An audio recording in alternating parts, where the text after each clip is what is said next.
अभी हाल में मेरी माटी मेरा देश कार्यक्रम के दौरान बीजेपी के कैबिनेट मंत्री, उत्तर प्रदेश के कैबिनेट मंत्री सूर्य प्रताप शाही के कार्यक्रम में बड़ा ही एक अलग किस्सा देखने को मिला। जब भारतीय जनता पार्टी के महिला मोर्चे के जिला महामंत्री अंजना सिंह ने जमकर बवाल काटा। बवाल इसलिए काटा कि उन्होंने कहा कि मेरा माटी मेरा देश कार्यक्रम हो रहा है जब मेरे ससुर शहीद सौदागर सिंह का नाम का कोई जिक्र नहीं है, जबकि वो वीरता पुरस्कार से सम्मानित है और उन्होंने वो कर दिखाया था जो किसी ने नहीं कहा। उन्होंने ये भी कहा कि मैं भारतीय जनता पार्टी ऐसी पार्टी और ऐसे मंत्री को लात मारती हूं, मैं तुरंत इस्तीफा देती हूं। मैंने इस बयान को सुना, तमाम लोगों ने भी इस बयान को सुना होगा, पढ़ा भी होगा।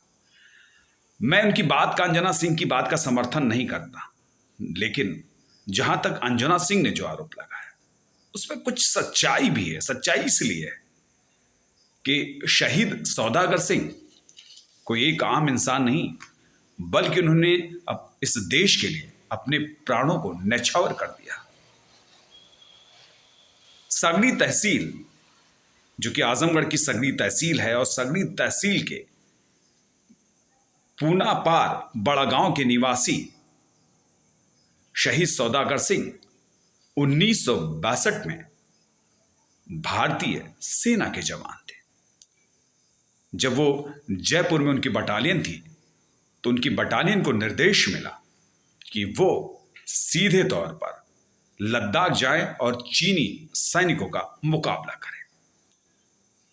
उस समय के हालात थे कि हमारे देश के पास, हमारी आर्मी के पास शस्त्र नहीं थे।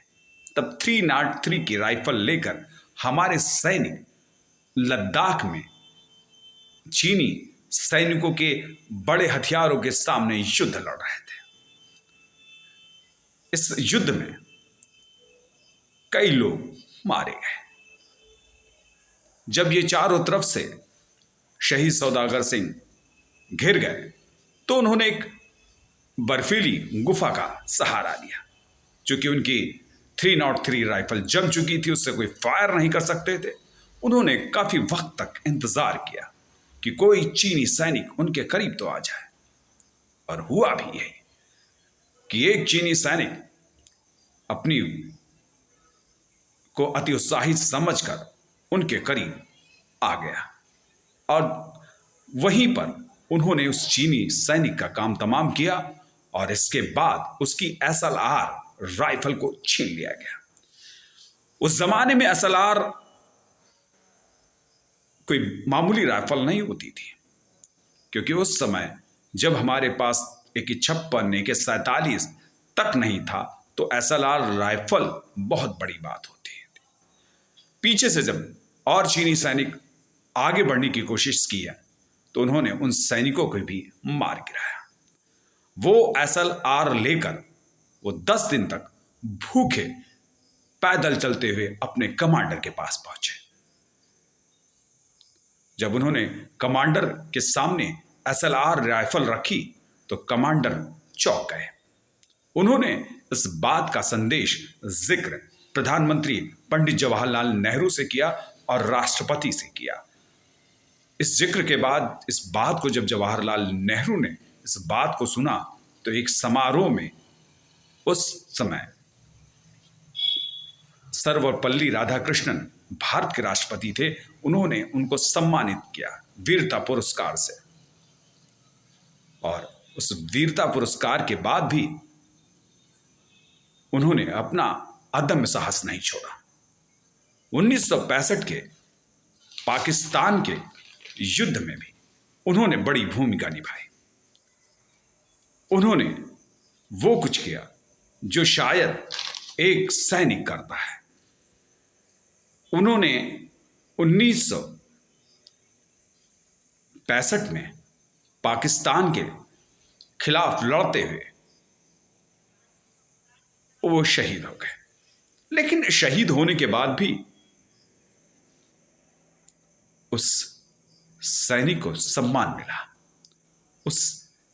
उन्होंने, सौदागर सिंह ने इस देश की अस्मिता बचाने के लिए अपने प्राणों को न्यौछावर कर दिया।